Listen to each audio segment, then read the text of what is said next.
축복이 가득하시기를 소망합니다. 한 신혼부부의 이야기입니다. 제 이야기는 아니고요. 한 신혼부부의 이야기입니다. 서울 남자와 경상도 여자가 결혼했습니다. 알콩달콩한 신혼을 보내고 있는데 집에서 국수를 삶아 먹다가 그만 다툼이 일어납니다. 서울 남자는 국수라고 하고 경상도 여자는 국시라고 했기 때문입니다. 아무리 얘기해도 의견이 좁혀지지 않자 이웃 사촌인 이웃 선생님께 물어보기로 했습니다. 선생님, 국수와 국시가 다릅니까? 그러자 선생님께서는 이렇게 대답합니다. 그럼요. 국수는 밀가루로 만든 것이고 국시는 밀가리로 만든 것이기 때문입니다. 아, 그렇군요. 그러면 밀가루와 밀가리는 어떤 차이가 있습니까? 밀가루는 봉지에 담은 것이고 밀가리는 봉다리에 담은 것입니다. 아, 그렇군요. 그러면 봉지와 봉다리는 또 어떤 차이가 있습니까? 봉지는 가게에서 파는 것이고 봉다리는 전방에서 파는 겁니다. 아, 그렇군요. 그렇다면 가게와 전방의 차이는 무엇입니까? 가게에는 아주머니가 계시고 전방에는 아지매가 있습니다. 아, 그렇다면 아주머니와 아지매의 차이도 있습니까? 그럼요, 있습니다. 아주머니는 아기를 업고 있고 아지매는 얼라를 업고 있습니다. 아, 그렇군요. 그러면 마지막으로 하나만 묻겠습니다. 아기와 얼라의 차이도 있습니까? 그럼요. 아기는 누워서 자고 얼라는 디비 잡니다. 두 사람이 국수 때문에 싸움이 났습니다. 아니, 정확히 말하면 국시 때문에 싸움이 났죠. 국수냐, 국시냐, 서로의 다름을 인정하지 않고 누가 맞느냐를 따지다가 이 지경까지 오게 되었습니다. 어느 한쪽이 굽히지 않으면 결코 끝나지 않을 다툼입니다. 이렇게 세상은 늘 정답을 정해놓고 거기에 맞지 않으면 틀렸다고 말하고 있습니다. 표현과 지역, 그리고 말투와 사소한 생각의 차이도 용납하지 않고 자신과 다르면 틀렸다고 여기는 것이 사람의 본성이고 또 이 시대의 흐름입니다. 이 땅에 구원자로 오신 예수님께서 추구하셨던 사랑은 이러한 세상의 방식과는 전혀 다른 사랑이었습니다. 세상의 방식은 하나의 정답, 한 가지의 목표를 요구하지만 예수님의 방식은 이 다름 속에서 하나됨을 이끄셨기 때문입니다. 예수께서는 가난한 자, 세리, 그리고 이방인들을 품으셨습니다. 유대인들이 멸시하던 사마리아 여인에게 물을 청하셨고 율법에 어긋난다고 여겨져 사람 취급을 받지 못했던 병자와 죄인들을 직접 만지시고 새롭게 하셨던 분입니다. 오늘 우리가 함께 읽은 이 오병이어의 기적의 사건 역시 목자 되신 예수께서 길을 잃고 방황하는 백성들을 향하여서 세상의 방식이 아닌 하나님의 방식으로 사랑하시고 그들을 품으시는 그 현장을 보여주고 있습니다. 또한 그러한 예수님의 사랑을 경험한 이들이 마침내 목자로서의 삶을 감당할 수 있도록 부르시고 계십니다. 예수님은 세상의 기준을 뛰어넘는 사랑을 우리에게 가르치셨고 세상의 기준에 맞는 사람이 아닌 하나님의 기준에 충족하는 그런 사람을 부르고 계십니다. 기준 자체를 다시 세우신 그 예수님의 사랑을 기억하며 목자로서의 삶을 도전받는 이 시간이 되기를 간절히 소망합니다. 이 오병이어의 기적의 사건은 복음서 4권에 모두 기록되어 있습니다. 하지만 복음서 저자들마다 전하고자 하는 중심, 그 초점이 조금씩 달랐습니다. 특히 마가복음에서는 모여있는 그 무리들을 향하여서 예수께서 불쌍히 여기시는 것으로 시작하여서 제자들에게 믿음의 훈련과 또 순종을 도전하는 것에 초점이 맞춰져 있습니다. 이 땅에 왕으로 오신 예수께서는 축기와 또 치유 사역 등을 통하여서 사람들로 하여금 하나님의 나라를 보게 하셨고 또 실제로 이러한 예수의 행적을 통해서 많은 사람들이 주께로 돌아오는 역사를 보게 하셨습니다. 하지만 이러한 예수의 움직임에도 불구하고, 하나님의 간절한 부르심에도 불구하고 그 음성에 응답하지 않고 마음을 돌이키지 않았던 무리들이 있었습니다. 대개는 서기관과 바리새인 또 대제사장들이었습니다. 이들은 예수를 책잡아서 공회에 넘기려 했고, 이것을 두려워했던 사람들은 예수에 대한 궁금증은 있었지만 그 예수를 따르기는 주저했습니다. 사랑하는 여러분, 바라기는 하나님의 말씀이 내가 믿어지고 하나님의 말씀으로 은혜를 받으셔서 하나님을 나의 주인, 나의 주님으로 모시고 살아갈 수 있음에 감사하는 여러분이 되기를 소망합니다. 사람마다 타이밍이 다 다르다고는 합니다. 하지만 우리로 하여금 먼저 하나님을 믿게 하신 것에는 반드시 이유가 있습니다.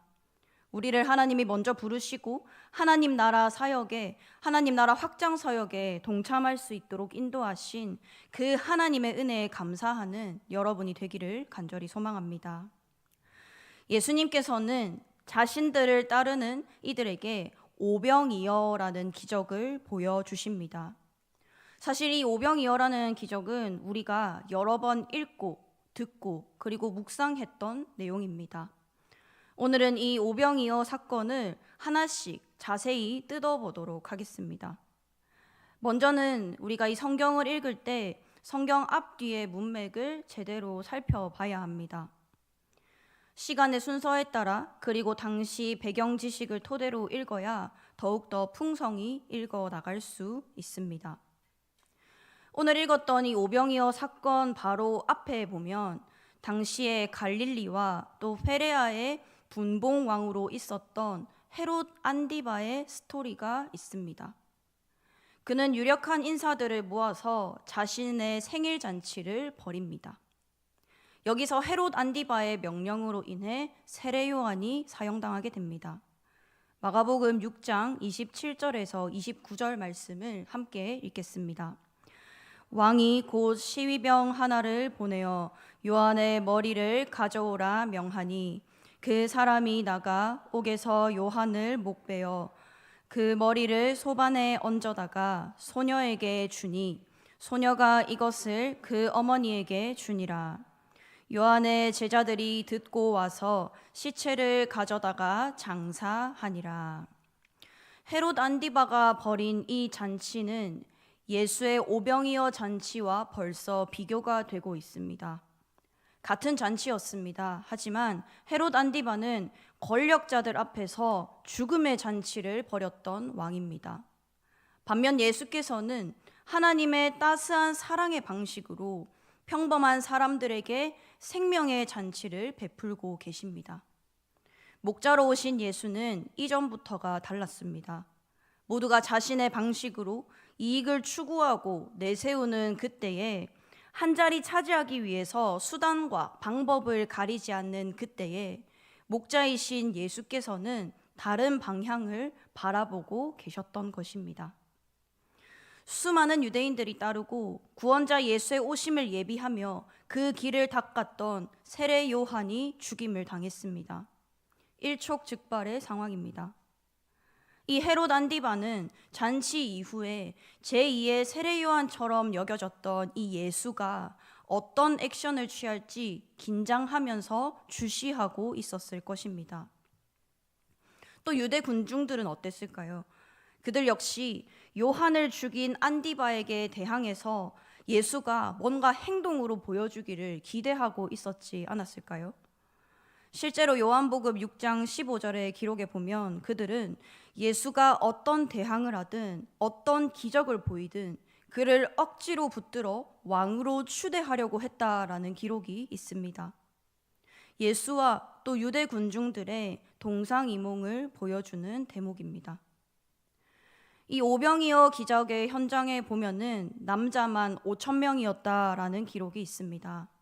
이것을 보고 단순히 사람이 많이 모였구나, 큰 무리였구나라고 생각할 수 있지만 여기서 장정만 5,000명이었다라는 것은 그대로 군대를 조직해도 충분했고 꽤 괜찮은 그림이 나올 수도 있었습니다.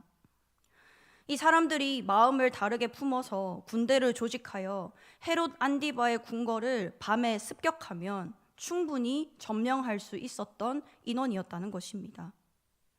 그리고 예수께서는 이 무리들을 향하여서 명령하십니다. 100명씩 혹은 50명씩 편성해서 앉으라고 명령하십니다. 여기서 쓰인 이 명령이라는 단어는 헬라어 에피타소를 의미하는데, 이는 당시 군사령관이 병사한테 명령할 때 사용되던 용어와 같습니다. 마치 군대 도열과도 같은 모습입니다. 하지만 예수님께서는 이 무리에게 양식을 먹이시자마자 즉각 모두를 돌려보내시고 자신도 물러가시는 것을 보게 됩니다. 예수께서는 애초에 이들을 가지고 무언가를 정복하고자 혹은 누군가를 짓밟고자 이 오병이어 기적을 행하신 것이 아니었기 때문입니다. 우리 오늘 읽었었던 마가복음 6장 34절을 한 번 더 읽겠습니다. 예수께서 나오사 큰 무리를 보시고 그 목자 없는 양 같음으로 인하여 불쌍히 여기사 이에 여러 가지로 가르치시더라. 아멘. 예수께서는 그 군중들을 처음 보셨을 때에 사령관의 심정이 아닌 길 잃은 양들을 보는 목자의 심정으로 보았습니다. 그렇다면 예수께서는 왜 100명씩, 50명씩 이들을 앉게 했을까요? 이것은 백성들이 출애굽할 당시에 이 이스라엘 백성들의 광야 생활을 떠올리게 하시려는 의도가 있었습니다. 출애굽기 18장 25절과 그리고 이어서 민수기 27장 16절에서 17절을 함께 읽겠습니다.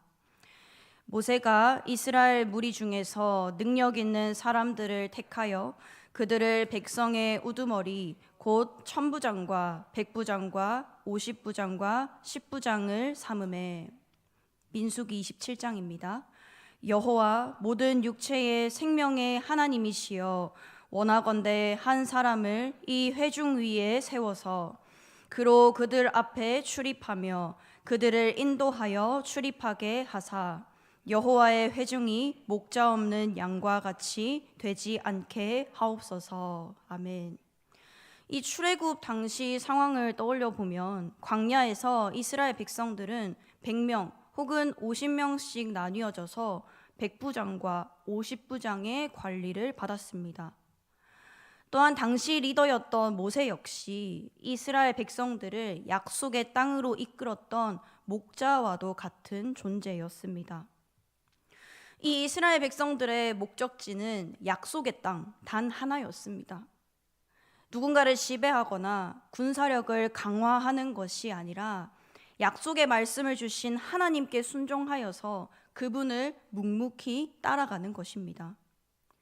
예수께서는 무리로 하여금 출애굽 당시의 상황을 묵상하도록 하셔서 권력으로 남을 짓밟는 그 예수가 아니라 따스한 목자로서의 예수가 자신들, 그 무리들을 인도하고 있음을 깨닫게 하신 것입니다. 십자가와 탕자 그리고 중동의 눈으로 본 예수라는 책을 쓴 케네스 베일리라고 하는 신약학자가 있습니다. 베일리라는 사람은 중동에서 오랜 시간 동안 이스라엘 백성들과 초기 기독교 공동체 그리고 예수의 행적과 제자들의 삶을 연구했던 사람입니다. 이 베일리에 따르면 길 잃은 양은 극도의 불안 증세를 보인다고 합니다. 그렇기 때문에 제대로 걸을 수 없는 상태입니다. 양은 원래도 시력이 좋지 않은데 양이 불안하게 되면 일어서는 것조차 버겁게 되는 것입니다. 그렇기 때문에 목자가 이 잃은 양을 찾는다 하더라도 그 양을 걷게 해서 데리고 오는 것이 아니라 그 양을 업고 데려와야 한다는 것입니다.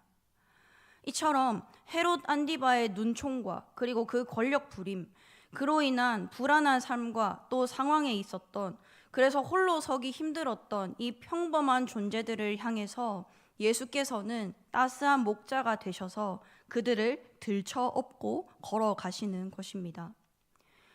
여러분, 혹시 하나님께서 나의 삶에 무관심하다고 느끼신 적이 있으십니까?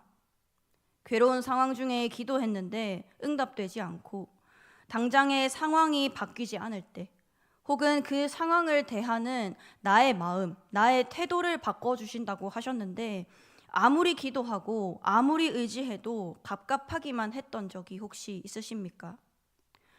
나의 등 뒤에서 나를 도우시는 주라고 찬양하면서 그 하나님을 믿고 그렇게 따라가서 그렇게 삶을 살아가다가 내 삶이 너무 고단해서 정말로 예수께서 따라오고 계시나 하고 뒤를 돌아보았을 때 그 남은 발자국이 사람 한 명의 발자국밖에 없어서 혹시 절망한 적은 없으십니까? 그래서 예수를 믿지 않는 사람들을 우리를 향해서 이렇게 수군거리기도 합니다. 거 봐라, 예수께서 동행하신다는데 너의 삶은 왜 그러냐? 예수는 어디 있냐? 예수를 믿는 것은 다 허상이다 라고 이렇게 말할 때도 있습니다. 하지만 믿음의 사람들은 목자 되신 예수님을 기억하는 사람들입니다. 내가 괴롭고 힘들어 걸어갈 힘조차 없으니 예수님께서 나를 들쳐업고 걸어가고 계시구나. 걸을 수 없어서 흔들리고 방황하는 나를 불쌍히 여기시고 마치 오늘 길 잃어 불안해하는 이 양을 찾은 목자처럼 나를 따스히 안아주시는구나 하면서 뒤를 돌아봤을 때 내 발자국이라고 생각했던 그것이 나를 업고 걸어가고 계신 그 예수의 발자국임을 믿음의 사람들은 깨닫게 되는 것입니다.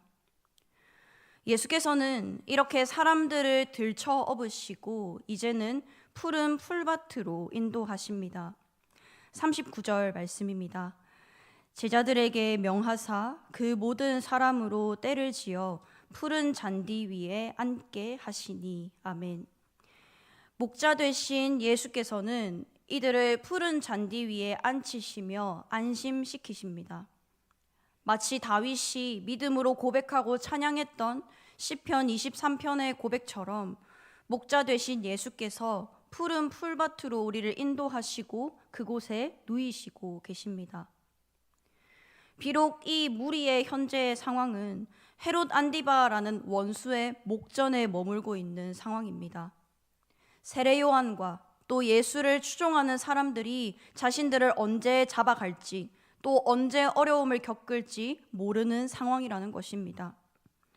이러한 어두운 상황 중에서도 예수께서는 그들을 먹이시고 회복시키십니다. 원수의 목전에 있는 그들을 향해 보란 듯이 그들에게 평안을 허락하여 주시고 넉넉히 먹여주시는 그 목자 되신 예수를 기억하면서 우리 시편 23편 1절에서 4절 말씀을 함께 읽겠습니다.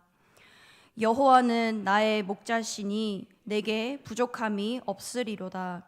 그가 나를 푸른 풀밭에 누이시며 쉴만한 물가로 인도하시는 도다.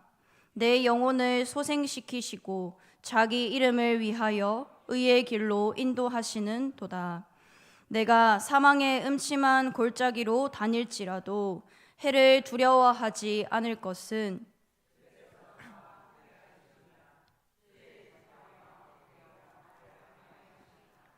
아멘. 이 사망의 음침한 골짜기, 원수의 목전에서도 주님의 지팡이와 주님의 막대기로 나를 안전하게 평안하게 이끌고 계시는 것입니다. 그 따스한 목자 되신 예수를 늘 바라보며 살아내는 여러분들이 되기를 축복합니다. 우리가 또 한 가지 묵상해 볼 것은 왜 하필 예수께서 이 먹을 양식과 관련하여 기적을 베푸셨는가입니다. 예수께서는 이 무리들을 먹이실 수 있는 능력이 충분하셨습니다. 아니, 우리가 감히 충분하다고 평가하기도 송구스러울 만큼 하나님의 그 능력을 의심할 수는 없습니다. 그러나 예수께서는 단번에 많은 사람들에게 기적을 베푸시는 것이 아니라 먼저 그 제자들로 하여금 가서 이들을 먹이라고 말씀하십니다. 오늘 읽었던 말씀 37절 말씀을 함께 읽겠습니다. 대답하여 이르시되 너희가 먹을 것을 주라 하시니 여짜오되 우리가 가서 200데나리온의 떡을 사다 먹이리이까. 예수께서 제자들에게 너희가 먹을 것을 주라라고 말씀하십니다. 예수께서 이 제자들을 향하여서 어떤 뜻을 가지고 어떤 의도로 가지고 말씀하셨을까요? 이 제자들이 정말로 장정만 5천 명이 되는 이 큰 무리를 모두 먹이시기를 바라셨겠습니까? 이 무리를 모두 먹이고 단 한 명도 예수 바깥에 나지 않기를 원하셨겠습니까? 그렇지 않다라는 것이죠. 예수께서는 자신과 동고동락하는 이 제자들이 현재의 상황을 믿음의 시선으로 바라보기를 원하셨습니다.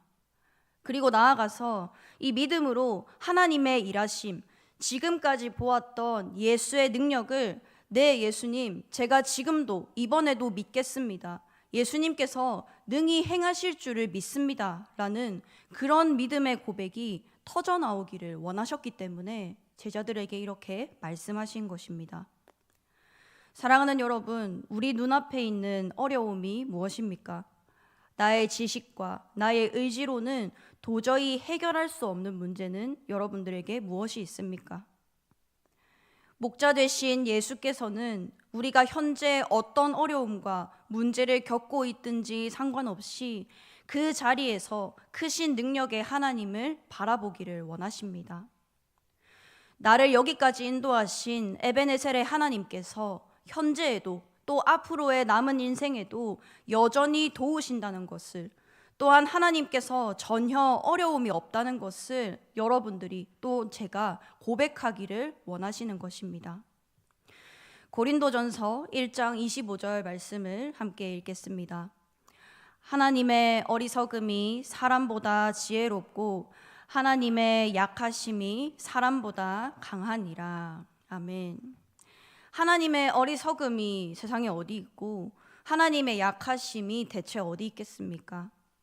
하나님을 사랑한다 고백했음에도 금방 하나님을 멀리하고 찾지 못하는 연약한 사람, 자신의 지혜와 강함을 의지하며 허덕이고 있는 연약한 인간들을 향하여서 하나님께서는 다시 한번 나를 붙들라, 다시 한번 나를 찾으라, 다시 한번 나를 믿으라고 도전하고 계십니다. 이러한 하나님의 음성에 귀 기울이며 반응할 때에 우리가 어떤 상황을 마주한다 하더라도 그 모든 과정과 결과를 주님께 맡겨 지혜로움과 강함이 여러분들에게 있기를 간절히 소망합니다. 인간은 이렇게 하나님을 신뢰할 때에 진정한 지혜와 능력을 회복할 수 있습니다. 하지만 오늘 말씀에서 제자들은 어떻게 대답합니까? 37절 뒷부분에 보시면 우리가 가서 200데나리온의 떡을 사다 먹이리까 하며 예수에게 말하고 있습니다. 이것을 좀 진정성 있게, 이것을 좀 점잖게 말해서 그렇지 예수께 아마 이렇게 말하지 않았을까요? 예수님, 우리가 가서 200데나리온 되는 떡을 사다서 저희가 먹이라고요? 말도 안 됩니다. 라고 제자들이 말하지 않았을까요? 제자들은 목자가 아닌 마치 목축업자의 시선으로 말하고 있습니다. 이 무리들의 필요를 어떻게 하면 채울지, 배고프다고 아우성치는 이들의 소리를 어떻게 하면 잠재울 수 있을지 거기에만 시선이 맞춰져 있는 상태인 것입니다. 사랑하는 여러분, 하나님께서는 자신의 자녀가 된 사람, 하나님의 자녀이신 여러분들께 거창하고 대단한 믿음을 원하시는 분이 아니십니다. 나는 비록 할 수 없지만, 나는 비록 연약하지만 크고 능하신 하나님께서 일하실 줄 믿고 그 믿음의 물꼬를 트는 작은 움직임이 우리에게 있어야 합니다. 하나님께서는 우리가 그들에게 돈을 쥐어주면서 여러분, 제가 돈 줄 테니까 저기 가서 사다 먹으십시오. 아니면 제가 사다 줄 테니까 여러분 더 이상 이것으로 문제 삼지 마십시오 라고 말하기를 기다리지 않으십니다. 이 말을 누가 못하겠습니까? 돈을 가진 사람, 먹을 양식을 가진 사람, 누구나 이 말을 할 수 있습니다. 하지만 목자 되신 예수께서는 이러한 외형적인 문제 해결 너머를 바라보고 계십니다. 복음을 전하는 사람, 또 세상의 방식을 거슬러서 하나님의 사랑을 전하는 사람은 이 점이 달라야 한다는 것입니다. 사람들을 그저 좋은 길로 인도하는 목자인 척 하면서 사 먹으라 라고 말만 하는 제자는 더 이상 하나님의 자녀로서의 올바른 정체성을 가질 수 없게 됩니다. 예수께서 베푸신 수많은 기적을 볼 때에 우리가 잊지 말아야 할 것은 이것을 통해서 하나님께서 무엇을 우리에게 알려주고 싶으신지입니다. 또 기적은 예수가 누구인가를 가르치기 위한 목적을 가지고 있습니다. 그 기적 자체를 넘어 기적 배후에 계신 예수님, 그 기적이 담고 있는 의미를 깨달아야 한다는 것입니다. 특히 이 오병이어 기적의 사건은 인간이 먹는 양식이 인간 자신의 힘으로는 결코 해결되는 것이 아님을 보여주고 있습니다. 예수께서는 이것을 출애굽 당시 이스라엘 백성들이 겪었던 광야의 만나 사건을 들어서 비유로 말씀하셨습니다. 우리가 조금 전에 살펴보았던 출애굽기 18장 이전 내용을 보시면 출애굽한 이스라엘 백성들이 광야에서 하나님의 선물인 만나를 받게 되는 장면이 등장합니다. 여러분, 만나는 하늘에서 내리는 양식입니다. 하지만 분명 하나님께서는 창세기에서 아담과 하와가 벌을 받게 될 때에 말씀하셨는데 이들이 죽기 전까지 얼굴에 땀을 흘려야 양식을 얻고 또 그것을 먹을 수 있다고 분명히 말씀하신 바 있습니다. 우리 창세기 3장 17절과 또 19절 말씀을 읽겠습니다.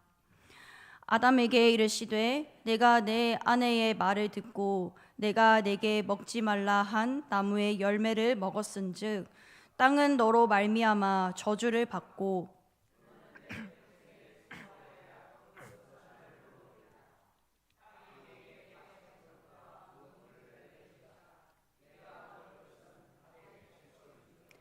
내가 흙으로 돌아갈 때까지 얼굴에 땀을 흘려야 먹을 것을 먹으리니 내가 그것에서 취함을 입었음이라.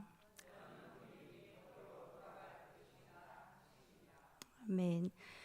하지만 이 광야에서 만났던 이 만나는 인간이 경작하지 않은 것, 곧 인간이 땀 흘려 수고하지 않고 하나님의 선물로 온전히 받은 것입니다.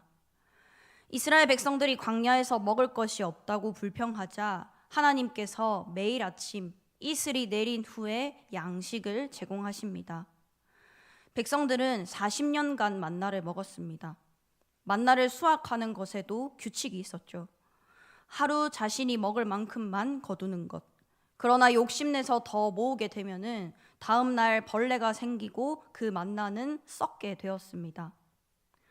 또 세밀한 하나님께서는 이 백성들의 양식이 풍족할 때에 교만하여 그 욕심에 빠져서 규례를 범하지 않도록 안식일의 규례를 잘 지킬 수 있도록 안전장치도 마련하셨습니다. 안식일 전날에는 이틀 분량을 거두게 하셨고 당일에는 만나가 내리지 않아서 거두지 못하도록 하신 것입니다. 이때에 안식일 전날에 거두었던 이 이틀 분량은 다음 날이 되어도 썩지 않고 보존되었습니다. 여러분, 그런 천상의 음식이 세상에 어디 있겠습니까? 하나님께서는 40년이라는 이 시간과 경험을 통해서 인간에게 먹는 것이 절대로 인간에게서 비롯되지 않는다는 것과 또 그것을 먹고 누리는 것이 인간에게 달려있지 않음을 가르쳐 주셨습니다. 인간에게는 양식이 필요합니다. 또 그 양식을 살 수 있는 돈이 필요합니다. 돈을 벌어서 그 돈으로 무언가를 사 먹기도 합니다. 그러나 여러분, 쌀 한 톨을 인간이 만들 수 있습니까? 바다에서 나는 생선 한 마리를 우리가 만들 수 있습니까? 결코 그럴 수 없습니다. 쌀 한 톨의 무게라는 노래가 있습니다. 이 쌀 한 톨에 담긴 자연과 그리고 농부의 노고를 아름답게 표현한 노래입니다. 여기에 이런 가사가 있습니다. 쌀 한 톨의 무게를 재어본다. 세상의 노래가 그 안에 울리네. 쌀 한 톨의 무게는 생명의 무게. 쌀 한 톨의 무게는 평화의 무게. 쌀 한 톨의 무게는 농부의 무게. 쌀 한 톨의 무게는 세월의 무게. 쌀 한 톨의 무게는 우주의 무게. 쌀 한 톨의 무게는 우주의 무게, 우주의 무게. 이 노래를 작사한 작사가는 쌀 한 톨이 나오기까지 생명과 평화, 농부의 수고, 또 세월이 깃들어야 한다고 말하고 있습니다. 하지만 이 노래의 말미에 보시면은 쌀 한 톨이 만들어지려면 결코 우주의 힘이 없어서는 안 된다라고 노래하면서 인정하고 있습니다. 아무리 농부가 수고한다 한들 하나님이 창조하신 이 자연의 질서와 땅, 햇빛, 물, 그 시간이 없다면 이 모든 것들은 허사로 돌아가기 때문입니다. 모든 것들은 하나님의 은혜로서 우리에게 주어지고 또 인간은 하나님의 은혜로만 살아낼 수 있습니다. 하나님께서 이 오병이어의 기적 사건을 기록해 두신 이유도 이 기적의 사건을 통해서 생명의 근원이 되신 하나님을 바라보고 인정하기 위함임을 우리는 기억해야 합니다. 그 생명의 떡 되신 예수님을 바라보고 그 예수를 온전히 믿고 영접하여서 세상의 방식이 아닌 하나님의 방식으로 세상을 사랑하며 살아가는 것이 그리스도인의 사명이기 때문입니다. 이 오병이어 기적으로 사람들은 흥분했습니다. 기적과 또 예수에 대한 새로운 기대를 가지게 되었습니다. 이것은 인간적인 기대, 지극히 자기 중심적인 기대입니다. 이 예수를 따르면 나의 문제가 해결되겠구나. 이 땅의 왕으로 세우면 이 땅의 경제 문제는 없어지겠구나 하면서 이 예수를 임금으로 세우려 했던 것입니다. 하지만 예수께서는 이들의 바람과는 달리 이들을 먹이신 후에 즉각 해산시키십니다. 목자이신 예수께서는 세상의 방식이 아닌 하나님의 방식으로 이들에게 생명을 주시려고 했기 때문입니다. 예수께서는 그 자리를 피하셨고 제자들에게도 흥분하지 말고 그 자리를 떠나라고 말씀하십니다. 이처럼 세상의 방식으로 이익을 추구하고 많은 사람들이 정답과 정상 하나만을 바라보며 달려갈 때에 다른 곳을 바라보는 사람들이 있습니다. 세상에서의 이익은 참 중요합니다. 그러나 이익이 하나님의 의보다 앞서면 하나님의 의를 결코 이루지 못하게 됩니다. 목자 되신 예수께서는 기적에만 눈이 멀어서 헛된 것, 곧 자신의 이익만을 쫓고 있는 우리를 향하여서 예수께서 보여주신 그 목자의 삶을 살 수 있도록 우리를 부르시고 계십니다. 여전히 세상의 방식으로 이익을 추구하고 목자 없이 방황하는 많은 이들을 향하여서 이 목자의 심정으로 복음 들고 나아가라고 말씀하십니다. 목자이신 예수님, 이 하나님께서 우리 역시 소중한 한 생명으로 아끼시고 사랑하셨던 것처럼 잃어버린 한 사람에게 복음 들고 찾아가라고 말씀하고 계십니다. 누가복음 15장 4절에서 7절 말씀을 함께 읽겠습니다. 너희 중에 어떤 사람이 양 100마리가 있는데 그 중에 하나를 잃으면 99마리를 들에 두고 그 잃은 것을 찾아내기까지 찾아다니지 아니하겠느냐. 또 찾아낸즉 즐거워 어깨에 메고 집에 와서 그 벗과 이웃을 불러 모으고 말하되 나와 함께 즐기자. 나의 잃은 양을 찾아내었노라 하리라. 내가 너희에게 이르노니 이와 같이 죄인 한 사람이 회개하면 하늘에서는 회개할 것 없는 의인 99으로 말미암아 기뻐하는 것보다 더하리라. 아멘. 여기서 이 목자는 100마리의 양들 중에 논리적으로 이득인 99마리의 양이라는 소유물을 이미 가지고 있습니다. 하지만 한 마리의 양을 잃어버렸고 그것을 찾고 있는 중입니다. 언제까지 찾습니까? 찾을 때까지 찾습니다. 목자 되신 예수께서는 우리가 예수의 사랑을 깨달을 수 있도록, 우리가 그 예수의 사랑을 알 수 있도록 알 때까지 말씀하시고 찾아오십니다. 하늘에서 내려온 참된 양식, 이 생명의 떡이신 예수를 알고 그 사랑을 전할 수 있도록 우리를 간절하게 부르고 계시는 것입니다. 제자들을 향하여서 너희가 이전에는 믿음 없는 자처럼 고백하고 세상의 방식으로 영혼을 품으려고 했지만 이제는 너희들이 먹을 것을 주어라 하는 그 말씀에 순종하여서 자신들의 것을 기꺼이 나누는 삶을 살라고 도전하고 계십니다. 마찬가지로 우리들을 향하여서도 가진 것을 기꺼이 나누며 능력의 하나님이 일하시도록 손을 뻗으라고 말씀하십니다. 허기져서 죽어가는 자들에게 1차원적인 채움을 넘어서 목자 되신 예수의 그 간절한 심정으로 그들을 품고 사랑하라고 말씀하고 계십니다. 여러분, 이것은 곧 영의 양식을 공급하라는 것과 같습니다. 예수께서는 오늘 함께 나눈 이 오병이어의 기적 사건을 요한복음 말씀에서 잘 정리해 주고 계십니다. 요한복음 6장 27절 말씀을 함께 읽겠습니다. 썩을 양식을 위하여 일하지 말고 영생하도록 있는 양식을 위하여 하라. 이 양식은 인자가 너희에게 주리니 인자는 아버지 하나님께서 인치신 자니라. 아멘.